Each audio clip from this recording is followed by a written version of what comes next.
Buenos días a todos. Hoy vamos a hablar sobre el plazo de prescripción de la acción de responsabilidad civil extracontractual derivada del delito o no.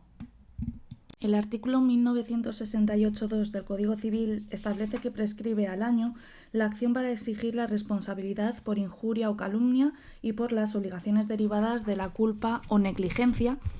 de que se trata en el artículo 1902, desde que lo supo el agraviado.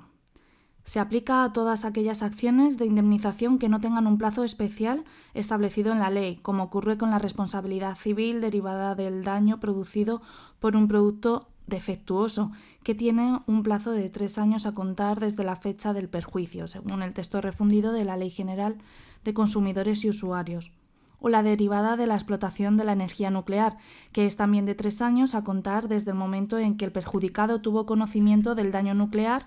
y del explotador responsable. Artículo 15.2 de la Ley 12/2011 de 27 de mayo. El artículo 1968.2 del Código Civil plantea diversas cuestiones de interpretación relacionadas con el problema del plazo de prescripción de las acciones civiles nacidas del delito y la cuestión de la determinación del inicio del cómputo del plazo de un año, el dies a quo. En relación con la prescripción de la acción civil de responsabilidad derivada del delito, la prescripción de las acciones es de 5 años, por aplicación del artículo 1964.2 del Código Civil, por la remisión que efectúa el artículo 109 del Código Penal a los términos previstos en las leyes, mientras que las acciones para exigir la responsabilidad civil derivadas de culpa o negligencia, de las que se tratan en el artículo 1902, prevén su plazo de prescripción en el artículo 1968.2, como acabamos de señalar. Por lo tanto, se entiende que se aplica el plazo general de 5 años en aquellos casos en que el tribunal finaliza la causa declarando la responsabilidad criminal. Por el contrario, cuando se siga una causa criminal en la que finalmente no se aprecie responsabilidad penal, el plazo del año para interponer la acción por reclamación civil de los daños y perjuicios empieza a contar desde que finalizó el proceso penal, por sobreseimiento, muerte del reo, etc. Es decir, que cuando no se trata de un supuesto de responsabilidad penal porque se excluye esta misma, es decir, finaliza el procedimiento sin que haya una condena, entonces el plazo es el ordinario del artículo 1968.2 porque la responsabilidad que nace no deriva del delito, sino del artículo 1902 y siguientes del Código Civil. El dies a quo, en este caso, comienza desde que formalmente se notifica la sentencia en la que se sobresee el procedimiento penal o en la que se declara que no hay responsabilidad penal. Con todo, el indulto no extingue las consecuencias civiles. En este caso, el plazo de prescripción de la acción continúa siendo de 5 años desde la notificación de la sentencia firme en la que se produce la condena. En este caso, sí existe responsabilidad derivada del delito. Sin embargo, condonamos o perdonamos la responsabilidad penal al delincuente, no así la civil. Volviendo al plazo de prescripción de la responsabilidad civil derivada del artículo 1902 y siguientes del Código Civil, es decir, aquella que no es derivada del delito, debemos recordar que es de 1 año desde que lo supo el agraviado, lo que parece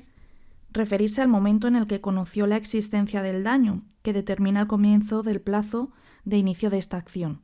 Sin embargo, esto no será siempre fácilmente determinable. Por ejemplo, en el caso de daños continuados como la contaminación medioambiental o en daños que son consecuencia del primero producido y que aparecen con posterioridad.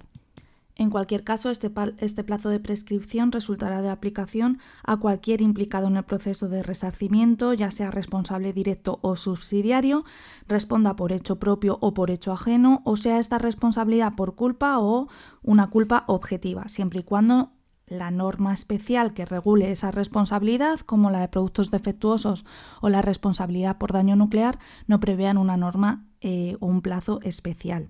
Por otra parte, en Cataluña también existe un plazo particular de prescripción de la acción, que es de 3 años, desde que el titular de la pretensión, la víctima o perjudicado, conozca o pueda conocer razonablemente las circunstancias que fundamentan su acción y a la persona contra la cual se puede ejercitar esta acción de daños y perjuicios, es decir, también cuando haya identificado al causante del daño o potencial demandado. En este sentido, no es de extrañar que algunos autores de nuestra doctrina, como Fernando Reglero Campos, sostuvieran que el artículo 1969 constituye un requisito objetivo del establecimiento, la interposición o ejercicio de la acción de responsabilidad civil, mientras que el artículo 1968.2 lo era o establecía los requisitos subjetivos, de suerte que para que naciera o se pudiera producir el dies a quo del ejercicio de la acción de responsabilidad civil extracontractual, no solo tenía que producirse el conocimiento del daño, sino también la accionata o el requisito de conocer quién es el causante del daño, frente a quién se puede establecer o interponer una acción. Sea como fuere, el asunto a dilucidar será qué tipo de daño se ha producido, de forma que cada tipo de daño abrirá un dies a quo diferente. Respecto a las lesiones corporales, el plazo de prescripción se inicia con la determinación del alcance de las secuelas o los defectos permanentes originados, pues hasta que no se determina ese alcance no puede reclamarse por ellas.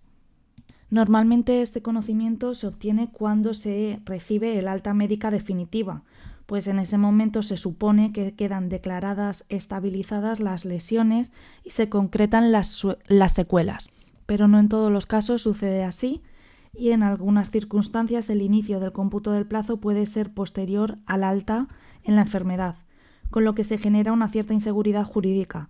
La prescripción no impide que si aparecen nuevos daños en un momento posterior que sean consecuencia de la conducta dañosa inicial, se puedan reclamar estos daños como daños sobrevenidos en un nuevo proceso, siempre que no fueran previsibles al momento de determinar la primera sentencia o acuerdo transaccional indemnizatorio. Así, por ejemplo, la sentencia de 20 de septiembre de 2011 declara que la fijación del daño y del dies a quo se produce con posterioridad a la alta médica, puesto que deben consignarse las secuelas que no se produce esto mediante la alta definitiva, sino con la sentencia que declaró la invalidez en grado de incapacidad total del actor. Otro supuesto es el de la sentencia de 2 de febrero de 2015, en la que se dice que el alta médica no produce el dies a quo, sino el momento en el que se conoce el alcance total o efecto definitivo del evento dañoso. En concreto se trataba de un daño producido por transfusiones de sangre efectuadas a un bebé de 8 meses, al que se le producen distintos eventos catarrales, fiebre, etc. Y posteriormente se determina que había sido infectado con VIH, siendo diagnosticado de SIDA unos años después, de forma que no se fija el dies a quo hasta que no se alcanza el diagnóstico de VIH en el estadio C3, momento más grave de la cronificación de esa enfermedad según la Organización Mundial de la Salud. Respecto al dies a quo de los daños continuados, recordemos que los daños continuados o de tractos sucesivos son aquellos perjuicios causados por una conducta dañosa que persiste, es decir, que son de producción sucesiva o ininterrumpida, como los daños causados por un grifo que gotea o por la contaminación atmosférica. Pues bien, respecto de estos daños, si cada una de las acciones continuadas permite determinar distintos daños, se pueden reclamar y abrir dies a quo individuales y acumular acciones. Sin embargo, lo común será que no se puedan valorar ni ser determinados de forma independiente, porque mientras no cese la acción que los produce, los daños se siguen incrementando y generando. En consecuencia, cuando no es posible fraccionar en etapas diferentes o hechos diferenciados la serie perseguida, el cómputo del plazo de prescripción no se inicia hasta la producción definitiva del resultado, lo que en ningún caso puede tener lugar mientras no cese la actividad que está causando el daño. Finalmente, en relación con los daños sobrevenidos, que son aquellos daños nuevos que aparecen con posterioridad a la determinación de la indemnización, ya sea por sentencia o por acuerdo transaccional, estos nuevos daños abren un nuevo dies a quo, un nuevo plazo de 1 año de prescripción. Por lo demás, el plazo de prescripción puede ser interrumpido, como establece el artículo 1973 del Código Civil, que dice que la prescripción de las acciones se interrumpe por su ejercicio ante los tribunales, reclamación judicial, o por reclamación extrajudicial del acreedor y por cualquier acto de reconocimiento de la deuda por el deudor.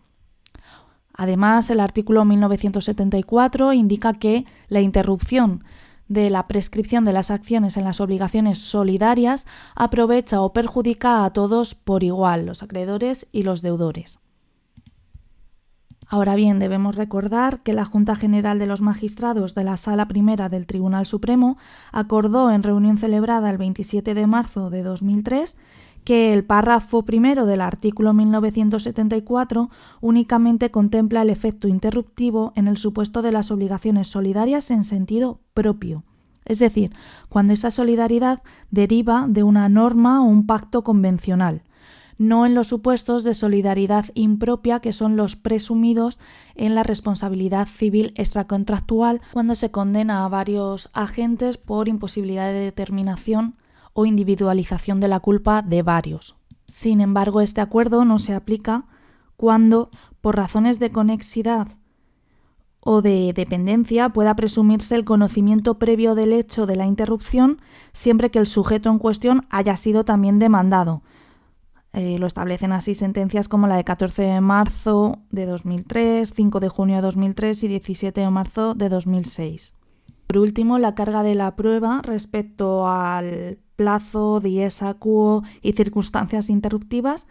competen al actor, al demandante, al perjudicado. Hasta aquí esta píldora sobre la prescripción de la acción de responsabilidad civil extracontractual. Saludos.